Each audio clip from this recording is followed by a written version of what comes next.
Hi, this is Nicole Mitchell, and this is my interpersonal communications project for Human Services 508. Hope you enjoy.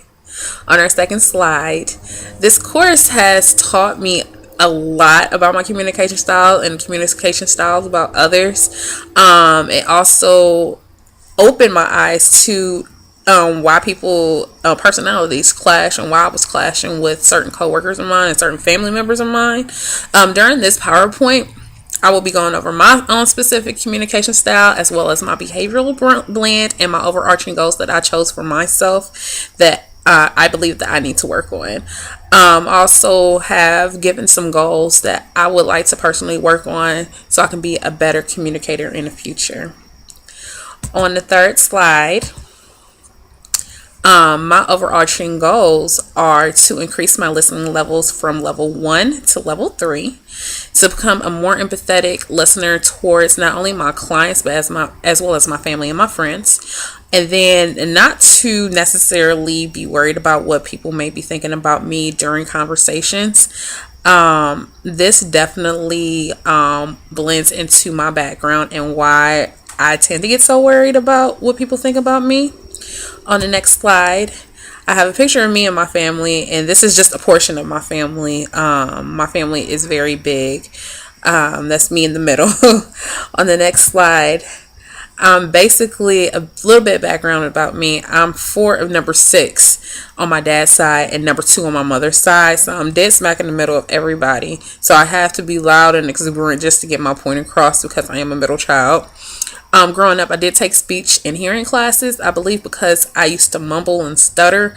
I'm not too entirely sure. My mom passed away when I was 6, and so when I asked my dad why I was in speech classes, just specifically for this class, to learn, he didn't even know. So I'm guessing it's because I had a stuttering issue and a speech impediment, I believe. So, also, by coming from a large family, there's a lot of external noise pollution from everybody, especially during the Browns games. And as you can see, we thoroughly enjoy our Browns up here in Cleveland. Continue on to the next slide.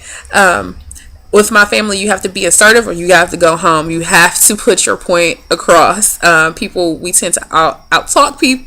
Out-talk each other and out-talk other people, and that's just how we were raised, and that's just how we are. We love each other, but we always try to get our point across. Because of this, I get really anxious to get my point across to anybody, and that's with my boss, with my friends, with my loved ones. So, but that's just something that I grew up with and what I do. Also, I'm a licensed social worker for the state of Ohio. I'm also a juvenile parole officer, and so I had to learn to be empathetic towards my clients. I've been trained to be empathetic and sympathetic for my clients. And I believe by now being a juvenile parole officer for nearly a year now, and going back to parole and probation, I sort of kind of regressed in my empathetic stage. And so now I'm learning how to be more empathetic towards my clients again and not just judgmental. On my next slide, I'm talking about behavioral blends, and basically Carbonell describes a behavioral blend as a mix of personality types that an individual can possess or display. Everybody has a personality type or a behavioral blend. I do, you do, my family, everybody does. This also entails why people clash because everybody has different personality types. On the next slide, my personal behavioral blend is the IS, which is basically people oriented, task oriented. I'm very much a people person from the outside, but I can be very introverted for myself. That's my opinion. I'm more people oriented than task oriented. I do love to talk at work. I'm sorry to say this, to be on task and to do my reports. I do get my reports done, but I do love to talk. I can be very emotional. I'm not sure why that is, and it actually irks my nerves, the fact that when I do get upset and I get really angry, I tend to cry. And this is something that I've been personally working on for years. And basically Carbonell said I can be a motivational to others. And this actually just happened to me the other day. I was doing a presentation in front of the mental health board of Cuyahoga County, and how I presented my case apparently was a motivation to others how to give services to our kids. So yay me.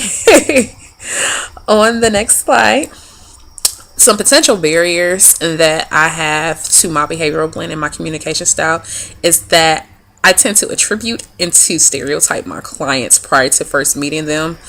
And this basically attribution is defined through Stewart as theories and explanations of a person's behavior. And what I typically try not to do is read my client's file prior to meeting them in person. I'd rather give my kids the benefit of the doubt and have them explain why they're locked up, then go back and read their file.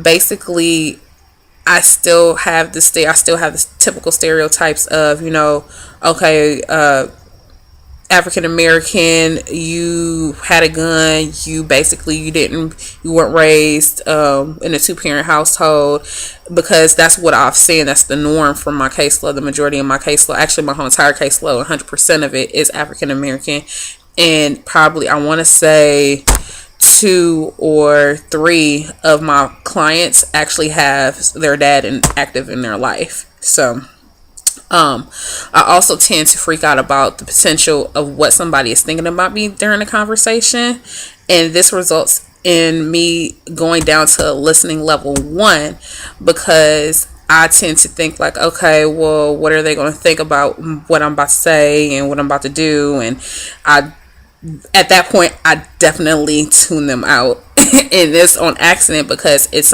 a norm for me to do, just to make sure what I'm about to say, I'm gonna say right. I also don't like disappointing people, and especially my clients, even though they are involved with the juvenile court system. I hate disappointing them with bad news. Continue on to the next slide. My potential barriers is that I do like to be liked by everyone. I have an issue. When somebody has an issue with me, I want to settle it right then and there. I'm a people person. I love people. So I don't want anybody to be mad at me. I'm not as assertive as I should be, especially coming from my family and being in my field. I have to be assertive. Typically, I give my kids the benefit of the doubt. I go on the honor system. I don't check out the facts, in which sometimes does bite me in the butt with my clients. I do try to avoid confrontation as much as I can, but if somebody riles me up good enough, I'm all for it, which I do need to work on. And as well as being a more empathetic listener as a parole officer, I think I do have a leeway on most parole officers, because I do have a social work background. I am a licensed social worker, so I do have that training to be more empathetic, not to just slam the book down on my clients. On the next slide, my noise pollution. My mind is very noisy, and usually my internal noise pollution, what gets me is that I usually draw conclusions prior to the end of any conversation. Like if somebody comes up with a problem with me, I already know quick, fast, and a hurry who was right, who was wrong.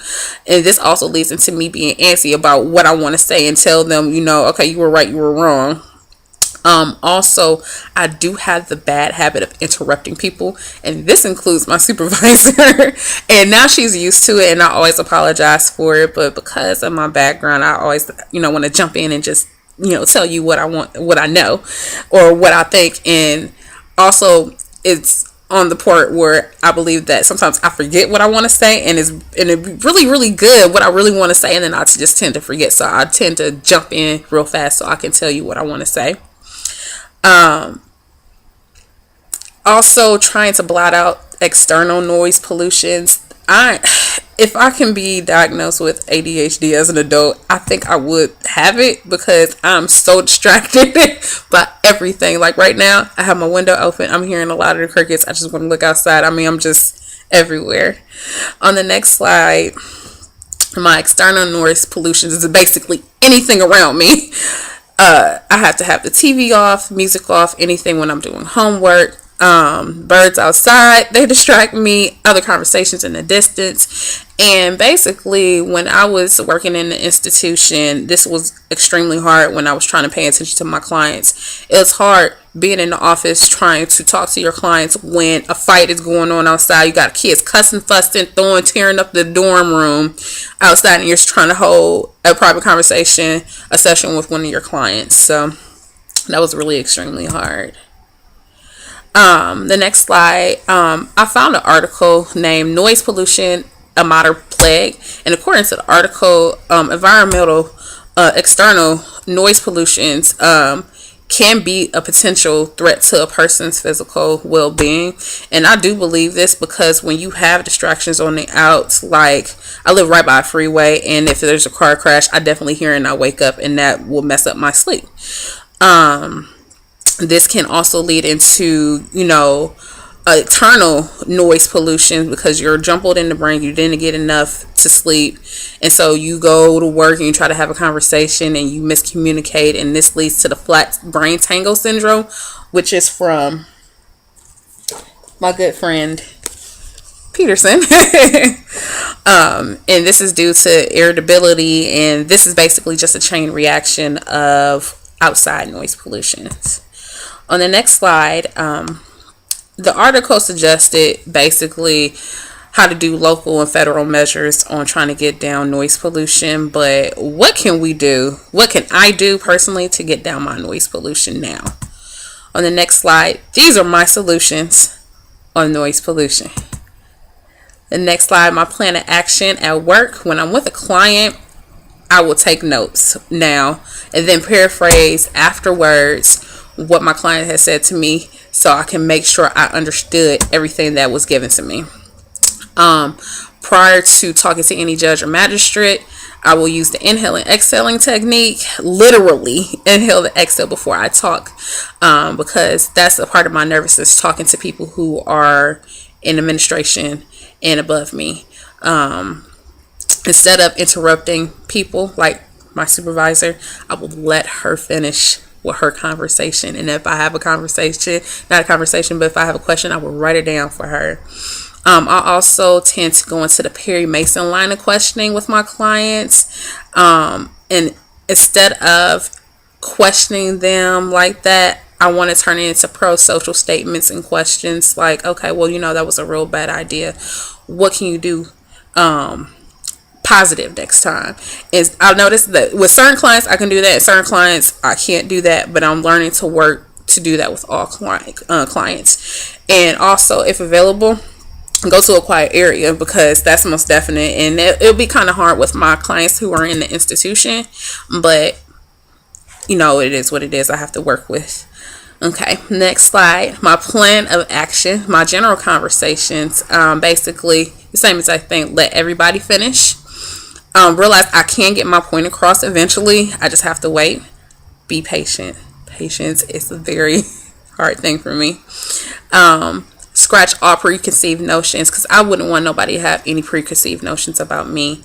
And listen at a level 3 and repeat statements so I can understand what they're talking about, and to make sure that I'm actually interpreting right.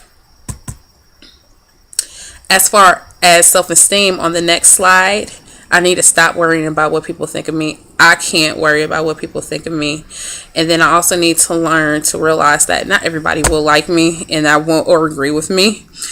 It is what it is. Also, my biggest thing is anxiety.